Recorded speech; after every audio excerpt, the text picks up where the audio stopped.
Mark and Lori, we found when families push to get their children the resources they need to succeed in school, some districts dig in their heels, leaving parents paying out of pocket for things like attorney's fees and private schools. And in some cases, the battle leaves families exhausted, stressed out, and in financial ruin.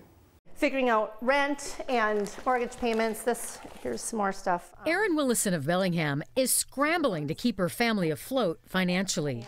Water, sewer, that's $227. Medical bill for $5,000. So this is our homeowners. I haven't paid next month's rent. It's overwhelming. Despite 2 working parents, the Willisons have piles of unpaid bills, 7 credit cards maxed out, and their savings wiped out. As a last resort, they raised money through a GoFundMe account. Just send out this group email like, we're desperate, we're circling the drain. It was embarrassing. The Willisons are in this mess after a costly 4-year battle with the Bellingham School District, a fight to get their 11-year-old son, River, who has autism, anxiety, and OCD, an appropriate education. It's turned everything upside down. 73. River is a fascinating child. He's a virtual genius on mechanical workings, especially elevators. Today I'm going to show you a tour of my quad-barred elevator. By age 8, he could spout off the make, model, and design features of any elevator anywhere. Right here's the indicator. After a successful kindergarten, in 1st grade, this gifted child's life began falling apart. We found educators at Geneva Elementary blew it by failing to follow his support plans. One medical professional said River was punished for behaviors directly related to his disabilities. It left him emotionally scarred. For behavior outbursts, he was isolated, secluded, and physically restrained. Experiences, his doctor said, for River amounted to torture. He developed a serious and very real fear of school. It felt like I was in a dungeon or something. Made me feel like I never want to go to school again. By the age of 9, River was suicidal, hospitalized 3 times, including a week at Seattle Children's. And he was on suicide watch for 8 days. All stemming from the trauma of school. Mm-hmm. For 3 years, nothing Bellingham offered worked to get River to go back to school. And the bills mounted as Erin went months without a paycheck. She had to stay home to take care of her child. They've betrayed him, and they've betrayed us. I don't know how they can look themselves in the mirror. Federal law entitles every child to a free public education, but the King 5 investigators have found a pattern where it's costing special needs families across the state everything. Lindsay Legg had to sell her house and get a second job fighting a school district in Snohomish County. And in Thurston County, Chris Hafey's family took out a second mortgage and sold household items on Facebook to pay the bills. And now the Willisons, who gave up in Bellingham.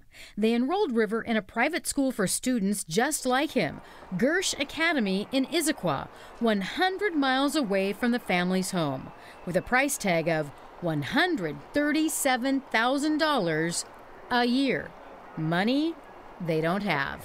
It's an egregious case. Special Ed Attorney Charlotte Cassidy represents the Willisons. She says her practice is full of families fighting school districts and struggling financially. Well, it's a terrible problem, and it's gotten worse. I've been doing this since 1998, and despite what looks like everything should be getting better, everything is getting worse for these parents. Well, usually I'll just sleep here. Broke and desperate for housing, River and his mom have moved 10 times this school year to be near Gersh.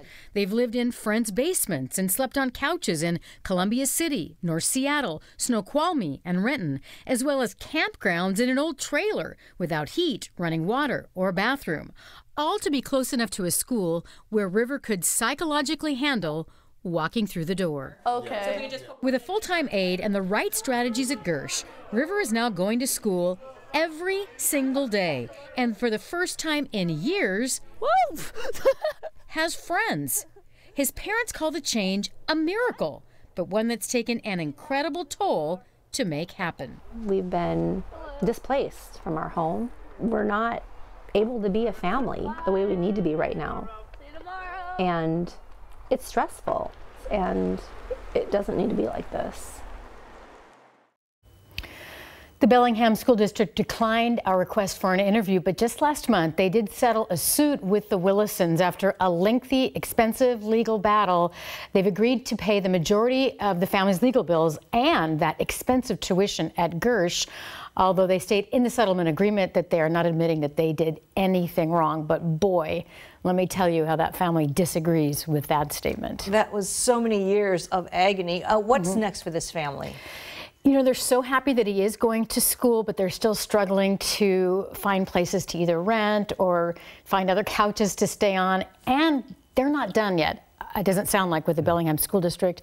They would like the district to pay for the housing. They think that's part of, and their interpretation is that's part of the law in terms of making sure your child has a free and appropriate education. And these individual education plans for special needs kids, a lot of kids have them, a lot of districts have them, but it sounds like there's not a uniform oversight, is there, from the state to make sure the districts are doing what they're supposed to be doing? Not really. The districts kind of police themselves, although we do have OSPI in Olympia, and they can intervene if they find that, you know, there's something egregious going on in a school district. So that's something we're looking at too. How many times does the state really go in there and take charge? All right. Susannah, keep us apprised. Thanks.